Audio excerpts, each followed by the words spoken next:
ओम शांति। आज 28 दिसंबर 2021 की साकार रूप में चले गए प्यारे बाबा की मधुर महावाक्य सुनते हैं।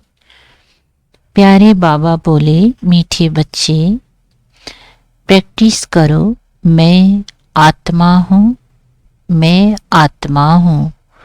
शरीर का भान छोड़ दो, बस शिव बाबा को याद करते करते घर जाना है। प्रश्न है, शिव बाबा को किन बच्चों पर बहुत बहुत तरस पड़ता है? उत्तर, जो बच्चे अपना वैल्यूबल समय व्यर्थ गंवा देते हैं, बाप का बनकर बाप की सर्विस नहीं करते, उन पर बाप को बहुत बहुत तरस पड़ता है। बाबा कहते हैं, मेरे बच्चे बने हो तो फर्स्ट ग्रेड बनकर दिखाओ। ज्ञान रत्न जो मिलते हैं उनका दान करो। गीत है, तकदीर जगाकर आए हूँ। ओम शांति। जैसे बाबा ज्ञान का सागर है, बच्चों को भी सृष्टि के आदि मध्य अंत का ज्ञान समझाते रहते हैं और चित्र के ऊपर भी अच्छी तरह समझाते रहते हैं। बाबा तो ब्रह्मा का सीढ़ी के चित्र पर सारी रात विचार चल रहा था, क्योंकि यह है सबसे अच्छे से अच्छा चित्र समझाने का और है भी भारतवासियों के लिए। शिव बाबा तो ज्ञान का सागर हैं। यह बाबा भी ज्ञान की उछाले देते रहते हैं। इसको कहा जाता है विचार सागर मंथन। तुम बच्चों का बहुत थोड़ा विचार सागर मंथन चलता है। कोई बच्चों का तो विचार सागर मंथन चलता ही नहीं है। हर एक की बुद्धि चलनी चाहिए। सीढ़ी पर बहुत विचार चलते हैं।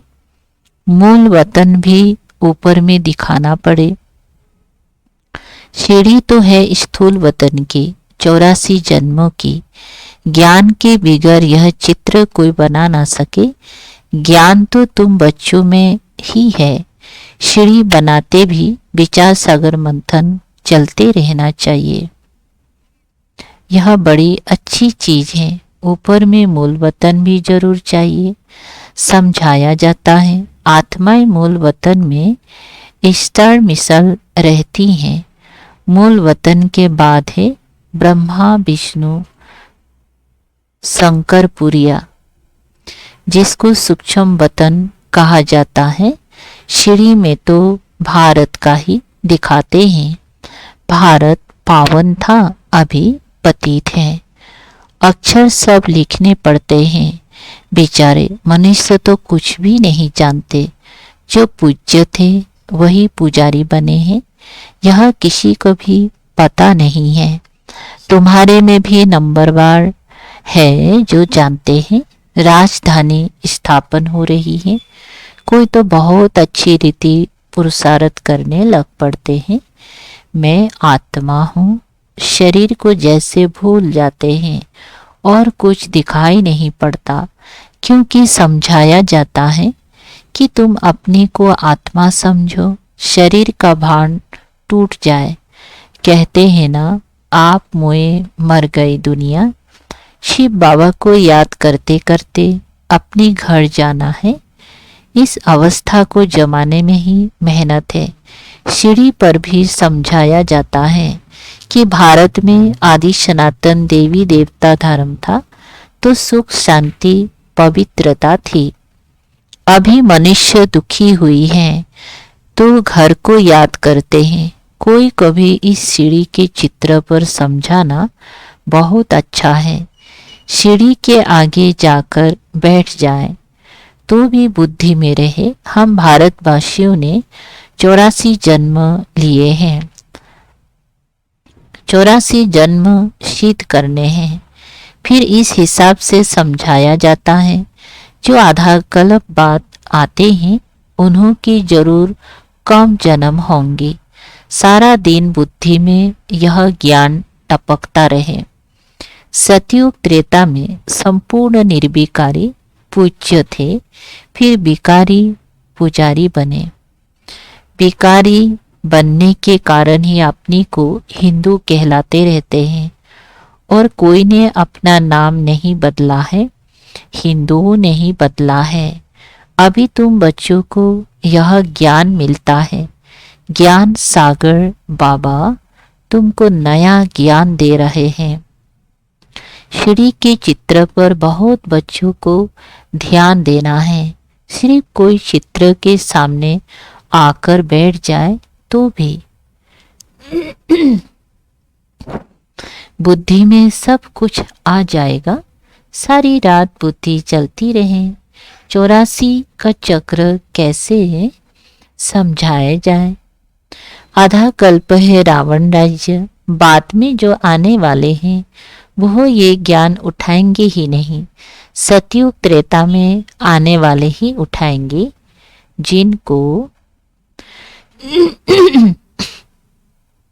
सतयुग त्रेता में आना ही नहीं है वह ये ज्ञान उठाएंगे भी नहीं। अभी तो भारत की कितनी संख्या है। सतयुग त्रेता में होता है एक बच्चा एक बच्ची, पिछाड़ी में थोड़ी गड़बड़ होती है, परंतु विकार की बात नहीं। रावण राज्य होता ही है द्वापर में, परंतु त्रेता में 2 कला कम हो जाने से कुछ न कुछ भी त्रुटि कम हो जाती है। रावण राज्य और राम राज्य को भी कोई समझते नहीं है। राजाए पद पाने वाले अच्छा पढ़ेंगे, शौक चाहिए कोई का कल्याण करने का, परंतु तकदीर में नहीं है तो तदबीर ही नहीं करते हैं। धारणा करते जाए तो सर्विस पर भी बाबा भेज दे। जिनको सर्विस का शौक है वो तो दिन रात सर्विस करते हैं। श्री के राज को कोई समझ जाए तो खुशी का पारा चढ़ जाए। बाबा ज्ञान का सागर है, हम बच्चे नदियां हैं, तो वो सो दिखाना है। दिन प्रतिदिन वृद्धि होती जाएंगे। राजाएं तो स्थापन होनी ही है। श्री में भी दिखाया है सतयुग श्रेष्ठाचारी पावन भारत, वही अपतित भ्रष्टाचारी दुर्गति को पाया हुआ भारत है। सब दुर्गति को पाए हुए हैं, तब तो बाबा आकर सद्गति करते हैं। इसमें भल कोई आत्मा अच्छी व बुरी भी होती है। रिलीजियस आदमी इतना पाप कर्म नहीं करते हैं। वेश्या आदि बहुत पाप कर्म करती हैं। यह है वेश्यालय, सतयुग है शिवालय। उनकी स्थापना शिव बाबा करते हैं। उनको कृष्णपुरी भी कहते हैं, अर्थात कृष्णालय कहें, परंतु स्थापना तो शिव बाबा करते हैं ना। ये सीढ़ी का चित्र भी जरूरी है, इस पर तो बहुत ध्यान देना चाहिए।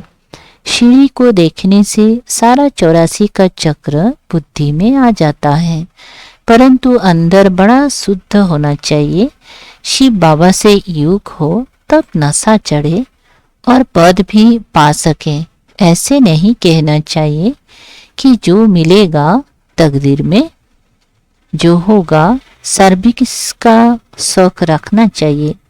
शरीर पर तो भरोसा नहीं। आगे चलकर कैलेमिटीज भी जोर से आती रहेगी, फिर खाली हाथ जाएंगे। अर्थक्वेक में लाखों मनुष्य मर पड़ते हैं, तो डर रहना चाहिए। युग की यात्रा से हम सतु प्रधान बन जाए, फिर औरों को भी बनाना है। धन दिए धन ना खोटे, मेहनत करनी है। बाप तो समझाते रहते हैं तुमको 21 जन्मों के लिए अपने पांव पर खड़ा रहना है, इसीलिए अच्छी रीति पुरुषार्थ करते रहो। पुरुषार्थ का समय ही अभी है। दुनिया में किसी को पता नहीं है कि 21 जन्मों के लिए राजाएं कैसे मिलते हैं। तुम इस सीढ़ी पर बहुत अच्छी रीति समझा सकेंगे। 84 जन्म कैसे हैं ऊपर में लिखा हुआ भी है। शिव भगवान वाच निराकार पतित पावन ज्ञान का सागर समझा रहे हैं। जिनको समझाते हैं वो फिर औरों को भी समझाएंगे। बच्चे, तुमको अब कारून का खजाना मिलता है तो वो लेना चाहिए, ऊंच पद पाना चाहिए। ये है परबीती मार्ग का ज्ञान। एक ही घर से एक भांति ज्ञान में है, दूसरा नहीं। खिट खिट तो होंगी ही। ये सेपलिंग लग रहा है। हम पूज्य से पुजारी कैसे बने, ये राज बड़ा समझने का है। जो सबसे जास्ती पूज्य पावन बनते हैं वही सबसे जास्ती पतित बनते हैं। इनके बहुत जन्मों के अंत में ही प्रवेश किया है। सब पतित है ना। बाप भी समझाते हैं तो दादा भी समझाते हैं तो दादियाँ भी समझाती हैं। बहन भाइयों का धंधा ही ये है। गृहस्थ व्यवहार में रहते कमल फूल समान रहे तो तुमसे भी तीखे जा सकते हैं। जो कांटों की जंगल में रहते सर्विस करते हैं उनको फल जास्ती मिलता है। गृहस्थ व्यवहार में रहते सर्विस बहुत अच्छी करते हैं, उन्हों को सर्विस में बड़ा मजा आएगा। शिव बाबा भी मदद तो करेंगे ना, कहेंगे अच्छा सर्विस छोड़कर फलानी जगह जाओ। जैसे देखो निमंत्रण मिलते हैं प्रोजेक्टर शो के लिए, 4-5 मुख्य चित्र भी ले जाओ, वहां सर्विस करके आओ। सर्विस की जो शौकीन होंगी कहेंगे हम जाकर समझाते हैं। वहां सेंटर भी खुल सकता है। निमंत्रण तो बहुत मिल सकते हैं। सर्विस वृद्धि को पाती रहेगी। बाप गायन तो करेंगे ना, ये बच्चा बहुत अच्छी सर्विस करने वाला है। कोई तो सर्विस से 3 कोस दूर भागते हैं। सर्विस का शौक रखने से मदद भी मिलती है। जितना बाप की सर्विस करेंगे उतना ताकत मिलेगी, आयु भी बढ़ेगी, खुशी का पारा चढ़ेगा, नामी ग्रामी भी होंगी। अपने कुल में पुरुषार्थ से इतना ऊंच बन सकते हो तो इतना पुरुषार्थ करना चाहिए। चलन से ही मालूम पड़ जाता है किसको सर्विस का शौक है। रात दिन अपनी कमाई का चिंतन रखना पड़े।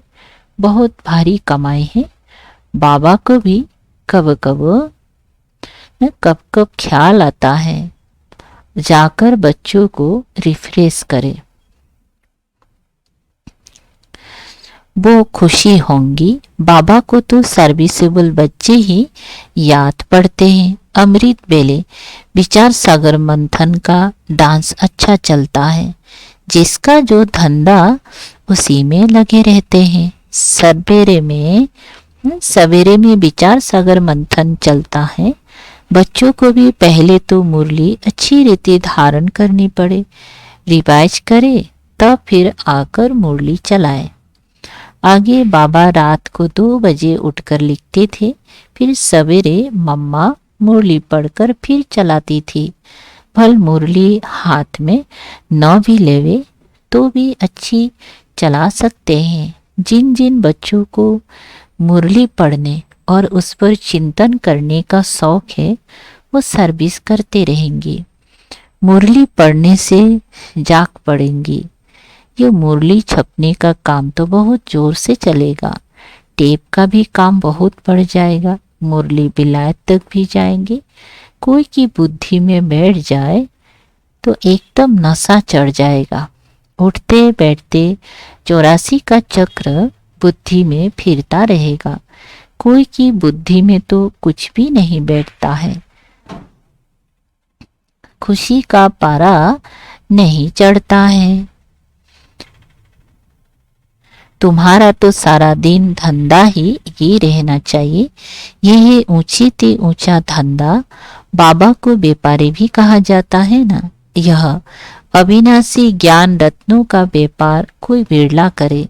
सारा दिन बुद्धि में यही फिरता रहना चाहिए और खुशी में मस्त रहना चाहिए। ये खुशी है सारी अंदर की।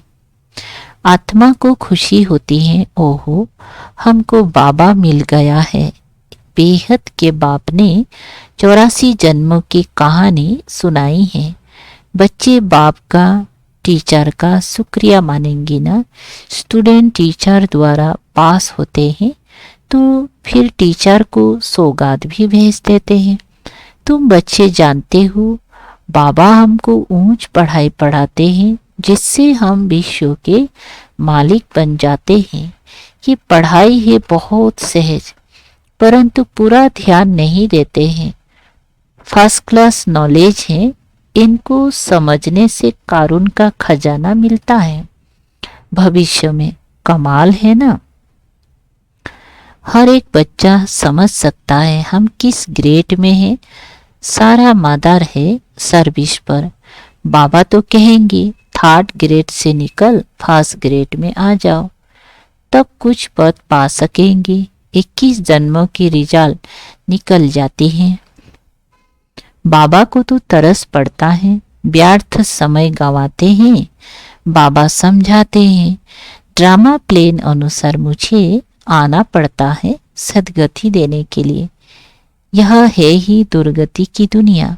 पूछो तुम दुर्गति में हो तो कहेंगे हमारे लिए तो यहाँ ही स्वर्ग है। हम तो स्वर्ग में बैठे हैं। ये बुद्धि में नहीं आता है कि स्वर्ग सतयुग को कहा जाता है। बड़े बड़े पंडित विद्वान हैं, किसकी भी बुद्धि में नहीं आता है कि यह तो पुरानी आयरन एज दुनिया है। बड़े घमंड से बैठे हैं। कितना भक्ति मार्ग का जोर है। भक्ति का तो बहुत पाप है। कुंभ के मेले पर लाखों मनुष्य जाते हैं। यह अंतिम पाम पावती, यह है अंतिम पाप। माया इस तरफ आने नहीं देती है। चूहे मिसल फूंक देती हैं, सारा खून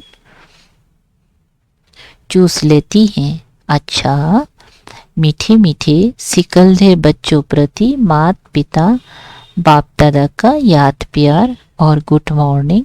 रूहानी बाप की रूहानी बच्चों को नमस्ते। हम रूहानी बच्चों की रूहानी बाप दादा को याद प्यार, गुड मॉर्निंग और नमस्ते नमस्ते।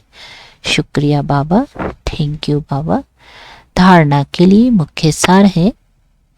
नंबर 1, सवेरे सवेरे उठकर विचार सागर मंथन करना है। मुरली पढ़कर उस पर चिंतन करके धारण करना है। अविनाशी ज्ञान रत्नों का व्यापार करना है। नंबर 2, सर्विस का बहुत बहुत शौक रखना है। शरीर पर कोई भरोसा नहीं है, इसलिए 21 जन्मों की कमाई अभी ही जमा करनी है। अच्छा, वरदान है साइलेंस की शक्ति द्वारा अपने रजिस्टर को साफ करने वाले लोकप्रिय प्रभु प्रिय भव। विस्तार है जैसे साइंस ने ऐसी इन्वेंशन की है जो लिखा हुआ सब मिट जाए, मालूम ना पड़े, ऐसे आप साइलेंस की शक्ति से अपने रजिस्टर को रोज साफ करो तो प्रभु प्रिय व देवी लोकप्रिय बन जाएंगे। सच्चाई सफाई को सभी पसंद करते हैं, इसलिए एक दिन के लिए किए हुए व्यर्थ संकल्प व व्यर्थ कर्मों के दूसरे दिन लिख भी ना रहे। बीती को बीती कर फुल स्टॉप लगा दो तो रजिस्टर साफ रहेगा और साहेब राजी हो जाएंगे।